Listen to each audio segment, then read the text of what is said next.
Hello guys, welcome to the channel the unscripted ride.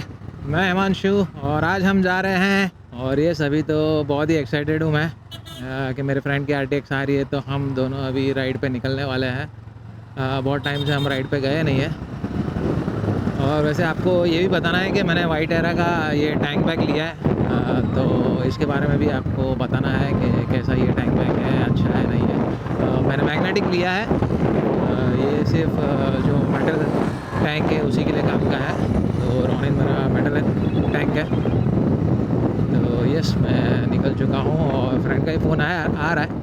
बेचारा बहुत ही तड़प रहा है, तो जितना जल्दी हो सके मैं उतना जल्दी पहुँच रहा हूँ। तो वो इतना एक्साइटेड है कि वो रुक नहीं पाए तो आगे ही जा रहे हैं। उन्होंने मुझे बोला आगे आ जाओ, मैं चल रहा हूँ। मतलब अभी हम जा रहे हैं हेवन TVS है उधना मकबल्ला रोड पे।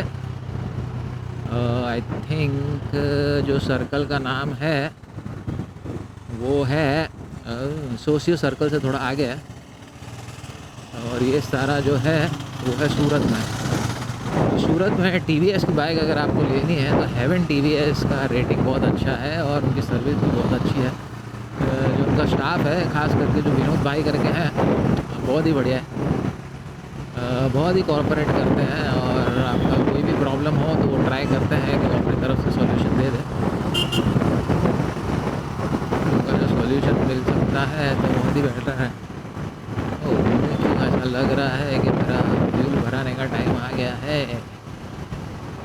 और मेरा फ्यूल बहुत ही कम है, पर कोई नहीं, वहाँ तक तो मैं पहुँच ही जाऊँगा। ज़्यादा फ्यूल इसमें है ही, मैं वहाँ तक पहुँच जाऊँ।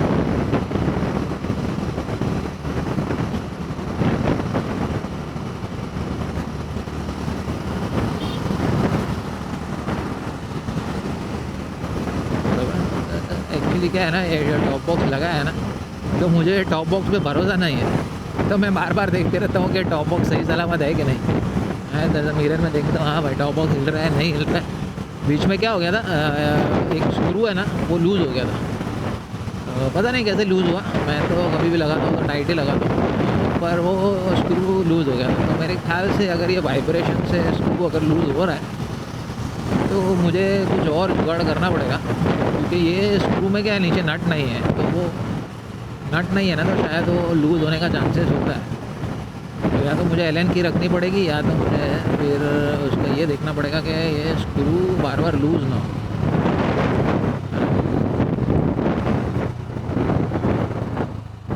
ये लूज़ होगा ना तो मज़ा नहीं आता। अब ये देखो हम कहाँ पहुँच गए हैं। अभी हम पहुँच गए हैं ब्रेड लाइनर सर्कल। ये ब्रेड लाइनर जो है वो एक बेकरी है, वैसे उसके नाम से ये है bread liner. Number of chains है सूरत में इसके। सूरत के बाहर है कि नहीं पता नहीं, यहाँ गुजरात में नंबर ऑफ़ चेन्स होंगे तो पता नहीं, पर मुझे तो सूरत में नंबर ऑफ़ चेन्स दिखता है इसका। काफ़ी फेमस थी, पर अभी शायद से थोड़ा उनका डाउनफॉल चल रहा है। तो बहुत सारे जगह पे वो लोग ब्रांचेस बंद भी कर रहे हैं। जहाँ जहाँ पर नहीं चल रही है ना, वहाँ पर वो लोग ब्रांचेस बंद कर रहे हैं। बट है काफ़ी भी, जहाँ पे चल रही है वहाँ पे तो चल ही रही है वो अच्छे से। क्योंकि अभी मार्केट में बहुत सारे नए जन आ रहे हैं ना, तो क्या है, बेकरी में तो बहुत सारे जन आ रहे हैं, केक शॉप खास करके। तो ये एक ऐसी बेकरी है, केक के साथ आपको नाश्ता वास्ता ये वो सब देती है। हाँ, वो नमकीन, जो आप नमकीन भी नहीं, अगर जो टी टाइम स्नैक्स रहते हैं ना, जैसे टोस्ट हो गया, बटर हो गया, वैसे तो खारी बिस्किट आ गई, ऐसा सब ब्रेड रहेगा काम है। But focus on TVS RTX। तो भाई लोग, TVS RTX के रिव्यू के लिए आप रेडी हो गए ना? प्लीज़ कमेंट करके बताइए अगर आपको उसका वीडियो देखना है। अगर आपको TVS RTX का रिव्यू देखना है तो प्लीज़ कमेंट कीजिएगा इस वीडियो पे और मुझे बताइएगा कि आपको वो वीडियो चाहिए कि नहीं चाहिए, तो मैं वो वीडियो बना के डालूँगा। ऐसा अपना दोस्त ही ले रहा है तो मुझे मना नहीं करेगा। अगर मना करेगा, नई नई गाड़ी है, कोई भी मना कर सकता है, कोई प्रॉब्लम नहीं है। अगर मना भी करेगा तो हम उसके साथ रिव्यू ले लेंगे, उसमें कोई बड़ा दिक्कत वाली बात नहीं है। मेरे क्या रिव्यू ही तो लेना है, और क्या। वो देखिए मेरा दोस्त जा रहा है ब्लैक में, आखिर में पकड़ ही लिया मैंने उसको। मैंने कहा ना, मैं तो पकड़ ही लूँगा उसको, ऐसा कोई ये नहीं है। गाइस देते हैं। ये देखिए, दिख रहा है वो एक्सेस चला रहा है? हाँ बस ये गाड़ी के आगे ही है, वाइट वाली गाड़ी के आगे। ओहो, वो निकल गया है तो मुझे भी नहीं निकला है।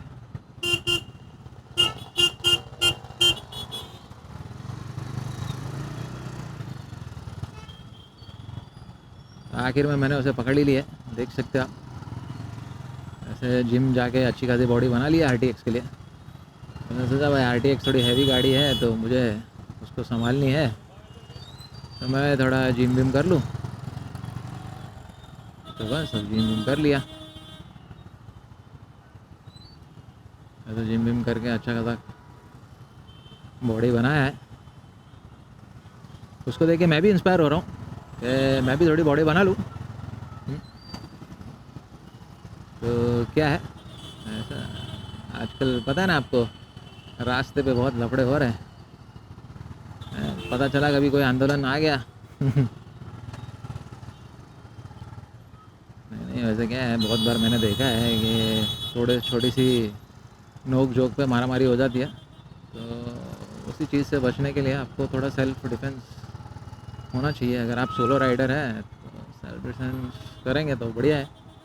ये देखिए, बस यही है जिनकी RTX आ रही है।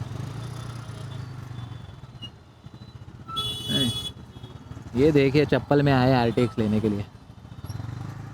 हैं, बोलो RTX जैसी बाइक कोई चप्पल में लेने आता है क्या? तो मैं अंदर गली गली में निकल जाओ। અહીંયા બી ઊભા હશે નાકા પર, અહીંયા બી નાકા પર ઊભા હશે। ચપ્પલ પહેરીને આવ્યા, ચપ્પલ RTX પર ચપ્પલમાં લઈ જાઓ।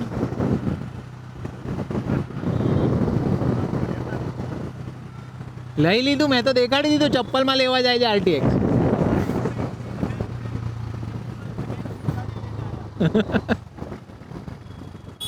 अंकल कंफ्यूज हैं और हमको भी कंफ्यूज कर रहे हैं, यही तो है प्रॉब्लम भाई। वैसे जैसे जैसे आपकी एज बढ़ती जाती है ना, वैसे थोड़ा सा ड्राइविंग सेंस आपका कम होते जाता है। मतलब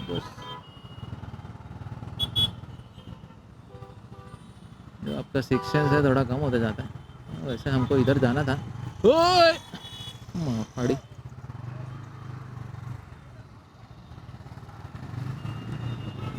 देख अभी मैं उड़ने वाला था, बच गया भगवान की कृपा से।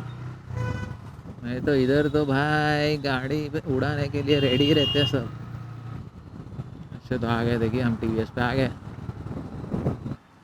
तो फाइनली हम पहुंच गए भाई शोरूम। देखिए यही है, इनकी RTX लेने जा रहे हैं और ये भाई सब चप्पल में आए हैं। इतना एक्साइट हो गए कि रुक ही नहीं पाए। नहीं भाई, अभी के अभी चाहिए मुझे। एक तो 6 महीना वेटिंग करी है उन्होंने, और 6 महीने वेटिंग के बाद अगर आपको बाइक हाथ में आती है तो उसका एक्साइटमेंट कुछ नेक्स्ट लेवल ही रहता है। ठीक है, चलिए अभी दिखाते हैं आपको बाइक।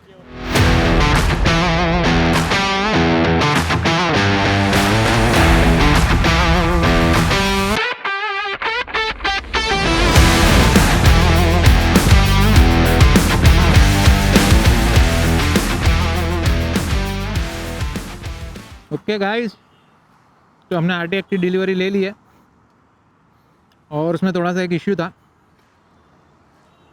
तो जो सीट है वो थोड़ी फट गई थी, मतलब एक छोटा सा उसमें फटा हुआ था। तो वो ऐसा हमने देख लिया। ओह, ये मैं भूल गया था बंद करना। ध्यान नहीं है, धंधे पे ध्यान नहीं है।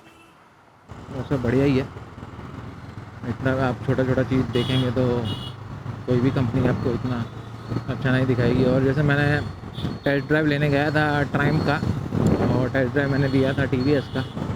मैंने देखा टेस्ट ड्राइव की जो बाइक थी उसकी चेन में बहुत सारी रस्टिंग थी, और वो अच्छे से चल भी नहीं रही थी, फर्स्ट गियर पे ही बंद पड़ रही थी। तो मुझे थोड़ा सा ऐसा लगा कि वो TVS RTX मतलब बाइक तो अच्छी सब बोल रहे हैं, पर मुझे मज़ा नहीं आया टेस्ट ड्राइव चला के इतना परफॉर्मेंस में। तो मैं रिक्वेस्ट करना चाहता हूँ कंपनी से कि आप जो टेस्ट ड्राइव बाइक रखें उसको मेंटेन करें, प्रॉपर सर्विस रखें, कि वो चला के आपको फील आना चाहिए, मतलब कस्टमर को फील आना चाहिए कि भाई वाह क्या बाइक चलाई है मैंने।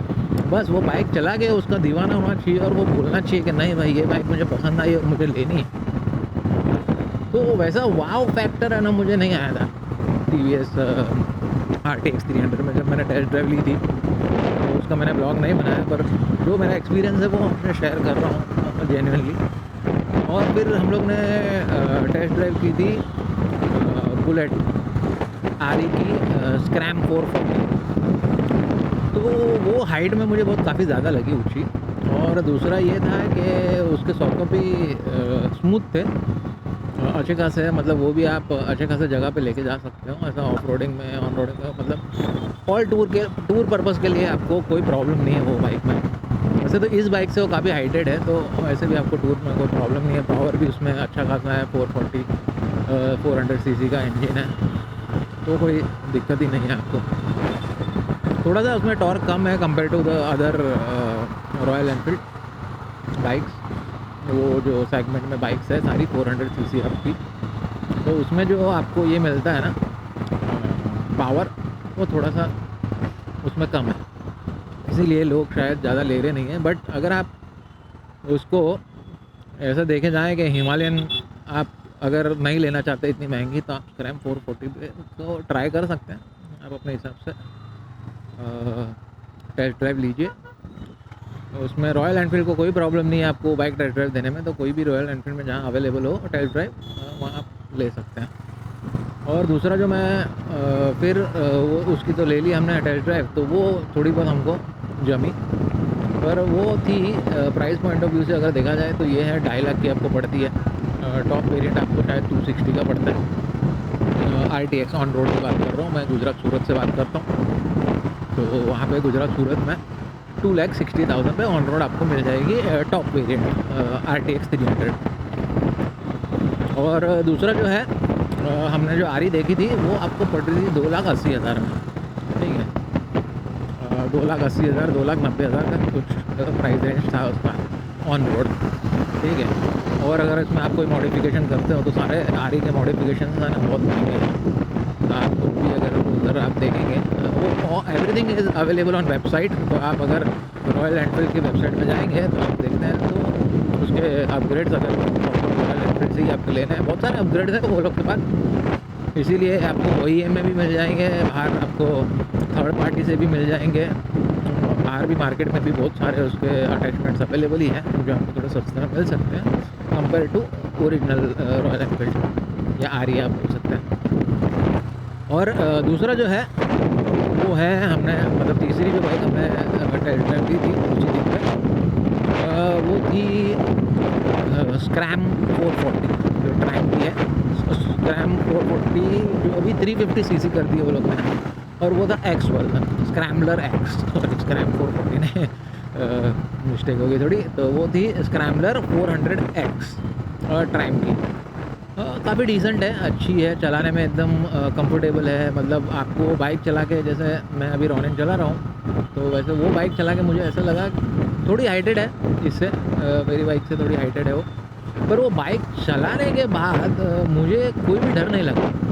मतलब ऐसा नहीं है कि वो नई बाइक है इस तरह से चलेगी नहीं चलेगी, मतलब जो हैंडलिंग थी वो उस बाइक की, जिस तरह से मैं उसको संभाल पा रहा था एकदम कोई प्रॉब्लम ही नहीं था हैंडलिंग में, तो एकदम ही बढ़िया था। तो वो एक मुझे अच्छा फैक्टर लगा कि वो बाइक आपको मतलब कोई भी एंगल से ऐसी नहीं लगेगी कि कोई मैं नई बाइक चला रहा हूँ और मुझे हैंडलिंग में थोड़ी सी दिक्कत आ रही है। जैसे आप कोई भी नई बाइक ले लो, नई गाड़ी ले लो, हैंडलिंग के से आपको थोड़ी दिक्कत हो जाती है, बस आपको थोड़ा सा उस पर चढ़ना है, और मतलब थोड़ी सी हाइटेड है तो उस पर वैसे मेरी हाइट 5'10" 5'11" के बीच में है, तो मुझे ऐसे कोई इतनी दिक्कत नहीं होती है, बट फिर भी हाइटेड है वो बाइक, थोड़ा सा तो ऐसा हाइट लगता है। मतलब ये बाइक कैसे मुझे कंफर्टेबल लगती है, मैं आराम से दो पैर साइड में रख के उसको हैंडल कर सकता हूँ, खड़ी रह सकता हूँ। अगर पीछे कोई बैठ भी रहा है तो आपको इतनी दिक्कत नहीं आती है। हाइटेड बाइक में क्या है, अगर कोई पिलियन बैठता है ना तो आपको बहुत संभालना पड़ता है, ठीक है। और कोई भी इसमें आप मतलब कोई भी लेवल पे वो बैठता है तो इसमें आपको प्रॉब्लम हो जाता है, ठीक है। तो क्या है कि अभी तो ये हो गई ट्राइम की राइड रिव्यू। तो एकदम औसम बाइक है, कोई प्रॉब्लम नहीं है, वाइब्रेशन भी एकदम लो है। और आरी में भी इतने वाइब्रेशन हमको देखने नहीं मिले, जैसे हम लोग ने ऑलमोस्ट 70-80 पे चलाया था, नो वाइब्रेशन। इवन ये ट्राइम्फ में पावर ट्राइम्फ का बहुत अच्छा है कंपेयर टू आरी। अगर आप आरी ले रहे हैं तो आप ट्राइम्फ भी कंपेयर कर सकते हैं, ज़्यादा फ़र्क नहीं है। वो 290 की पड़ती है, ये 3,05,000 की कुछ थी ऑन रोड। तो ज़्यादा फ़र्क नहीं है, मतलब आप एनी टाइम ट्राइम का चेक कर सकते हैं। हाँ, अगर क्वालिटी वाइज ट्राइम अच्छी है नहीं है वो तो आपको उनसे पूछना पड़ेगा, या आपको बहुत सारे रिव्यू देखने पड़ेंगे ऑनलाइन, क्योंकि मैं ट्राइम के बारे में इतना नहीं बता सकता। मेरे पास अभी रॉनिन है तो उसके बारे में मैं बता सकता हूँ कि मेरा एक्सपीरियंस कैसा है। किसी और जिसके पास रॉनिन है वो उस बाइक को किस तरह से रखता है और उसका क्या एक्सपीरियंस है, वो अलग ही लेवल है। मतलब सबका आप इंडिविजुअली देखेंगे ना तो सबका अपनी अपनी बाइक के रिलेटेड एक अलग ही एक्सपीरियंस रहेगा। तो बस वैसा ही है, मैं आपको बताना चाहता था। तो आपने तो देख लिया है कि किस तरह से मस्त ये हम लोग ने इतने सारे रिव्यू दिए, क्योंकि क्या हो गया ना कि 6 मंथ्स हो गए थे, ठीक है। और 6 मंथ होने के बाद क्या हुआ कि हम लोग ने सोचा कि भाई अभी इतना अभी वेट करना, और 6 मंथ्स के बाद भी हम रोज़ अभी फिर तो हमने रोज़ चक्कर लगाना चालू कर दिए कि भाई मतलब फ़ोन करना चालू कर दिया था उनको कि भाई बाइक आ रही है नहीं आ रही है, बाइक आ रही है नहीं आ रही है। तो बोले तुम्हारा नाम नहीं आया, तुम्हारा नाम नहीं आया, तुम्हारा नाम नहीं आया। और हमारे से बाद में जिसने बुक कराई थी, मतलब वो फ्रेंड के बाद में जिसने बुक कराई थी ना, उनका भी नंबर आ रहा था। तो हमने सोचा कि भाई ये बाइक कैंसिल करते हैं, हम कोई दूसरी बाइक लेते हैं। तो हम वो राइड रिव्यू पे गए थे, क्योंकि ट्रिप चालू नहीं हो रही थी। हम लोग ने कब से 6 महीने से सोच के रखा था साथ में ट्रिप करेंगे, इधर जाएंगे उधर जाएंगे। वैसे तो मैं ट्रिप पे जाता रहता हूँ, बट फिर 3-4 महीने मैंने मतलब मैंने भी बाइक ले ली, मुझे लगा 3-4 महीने में उनकी बाइक आ जाएगी, तो मैंने 2-3 ट्रिप कर ली। अभी लॉन्ग राइड पे जाना है तो मैंने सोचा कि 2 जन साथ में जाएंगे तो अच्छा है। वैसे सोलो राइड भी मैं जा सकता हूँ, कोई दिक्कत नहीं है। तो 2 जन रहते तो क्या थोड़ा आपको ऐसा लगता है, सेफ़ लगता है थोड़ा। मतलब जो घर से निकलना होता है ना सोलो राइड पे, वो जो घर से निकलने की जो आपको हिम्मत चाहिए रहती है ना, वो थोड़ी बहुत आपको जुटानी पड़ती है। तो इसी वजह से है। अभी वो भाई ने अभी तक कैमरा लिया नहीं है, तो वो भी सब दिक्कत है। और कितना टाइम जाएगा पता नहीं। वैसे जैकेट वैकेट शूज़ तो तब आ गए। बस अभी मैं भी घर पहुंच ही गया हूँ। अभी मैं उठाऊँगा मतलब मेरे बच्चे को पिकअप करूँगा, और बस फिर थोड़ा सा राउंड मारने जाएंगे हम। ठीक है, चलो, थैंक यू वेरी मच। फिर मिलते हैं आप लोगों से। अगर ब्लॉग अच्छा लगा हो तो बढ़िया है, प्लीज़ लाइक कीजिएगा, सब्सक्राइब कीजिएगा। अगर आपको ब्लॉग अच्छा नहीं लगा तो कोई बात नहीं, हम अच्छा करेंगे, ट्राई करेंगे हम ब्लॉग अच्छा बनाने की। तो बस देख लीजिए, वो भागा भागा आ रहा है अपनी नानी के घर से। अब मैं उसको लेके जाऊंगा अपनी दादी के घर पे।